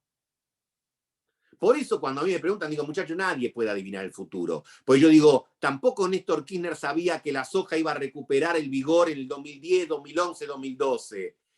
Yo no sé. Ahora, a lo mejor la soja el año que viene está a $700 y salimos todos a festejar, y el gobierno y Alberto Fernández se convierte en el capitán Beto de nuevo, y todos queremos ser el padrino y la madrina de bautismo del chico, de la chica que va a tener. Qué fenómeno, qué grande Alberto cuando anotaba con la libretita, qué fenómeno. Porque esas variables también influyen. A ver, este año la Argentina tuvo 2 bonus que impidieron que nos fuésemos al descenso mal, que fueron los 14.000 millones de dólares adicionales que ingresaron por las exportaciones y los 4.400 millones que ingresaron por los DEX, los derechos especiales de giro del fondo. Los DEX seguro que el año que viene no están. El precio de las exportaciones no lo sabemos, el mundo está errático. El mundo está errático. Hay algunos que plantean que puede haber una recuperación de los commodities, y hay otros que dicen, me parece que se quedan en este nivel. Y es una variable muy importante para un país como la Argentina. Entonces, por eso a mí no me gusta. No, total, yo digo, bueno, encima ahora que ni siquiera es presencial, yo digo acá, miren, el año que viene el dólar va a estar a tanto, el poder va a estar, y yo después no lo veo, y si lo veo digo, bueno, ustedes me malinterpretaron, yo no quise decir eso. A mí me interesa más, cuando uno tiene este tipo de encuentros, es de hacer los esfuerzos de imaginar escenarios, y cada uno se quede pensando la cantidad de variables que hay que combinar o que hay que tener en cuenta para tratar de protegerse o actuar respecto del futuro, pero nadie tiene la fórmula de la Coca-Cola. Porque, insisto, decime cuánto va a ser el precio de los commodities, decime cómo van a influir determinadas variables y yo te digo, bueno, ahí podría arriesgarme más. Ahora, lo que sí sé que para cualquier cosa necesitas liderazgo. Porque vos podés tener hasta una buena situación económica y sin liderazgo la arruinás. Ahora, si tenés liderazgo, podés construir las condiciones para poder manejarte más. Por eso señalo que el gran problema de esta coalición es el problema de establecer la línea de liderazgo, que es muy difícil explicar el rol del presidente y el rol de la vicepresidenta cuando viene cualquiera en el mundo, y es difícil explicar. Y cuando las cosas son difíciles de explicar es porque algo no están dando bien. Cuando uno le pregunta a alguien, ¿y vos de qué te ganas la vida? Bueno, yo me dedico a decir, este tipo está en algo raro. Porque uno te dice, soy empresario, soy zapatero, soy profesor, lo que sea, qué sé yo, soy un taxi boy, no importa, queda claro lo que hace. Pero cuando alguien que, bueno, no, pero en realidad, sí, no, menos Gregre para decir Gregorio. Que si está mi amigo Gregorio, ya los saludos, que creo que está por ahí. Sí. Bueno, vamos a apuntar entonces a Antonia 2031, por la duda. Ahí está, eso, no me salía el nombre, Antonia. Claro. Bueno, como es tu tocayo, le vamos a dejar hacer la última pregunta acá. Gustavo Franghini dice, ¿cambiar la LELIQ por bonos no es tocar los ahorros de la gente? Ya que hablaste de ese tema, me parece interesante. Bueno, ahí hay un temita, ¿no? Ahí hay un temita que hay que mirar con atención. Hace unos meses, de manera pediátrica, empezaron a ponerle más bonos a la cartera de los bancos y a los fondos institucionales. Y seguro que en la cabeza de algunos está la idea, la mejor manera de hacer la deuda de corto plazo, de largo plazo, es cambiar los bonos de 30 días o los pases de 7 días por unos de 6 meses, 1 año, 2 o 4. Yo te digo chocolate por la noticia, pero haces eso y tal cual, terminás de romper lo poco que está sano. Entonces yo digo, mira, lo que está roto no lo rompamos, porque el sistema financiero de la Argentina, ya sabemos que chiquitito así, representa el 10% o menos del crédito, que no es nada. No es nada, no comparando con Estados Unidos, no es nada comparado con Paraguay.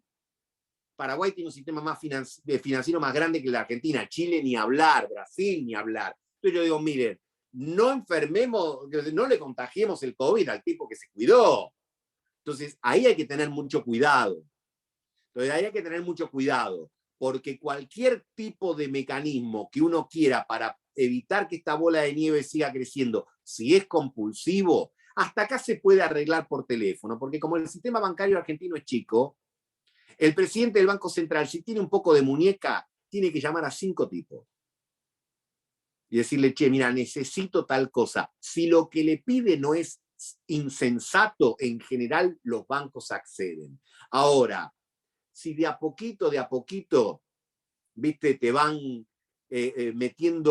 te van ensuciando los activos, bueno, terminaríamos de agravar un problema severo, así que espero que eso no esté en la agenda que viene, porque ahí sí tendríamos, justamente por la referencia que hacía anteriormente, estaríamos desaprendiendo la lección aprendida del 2001.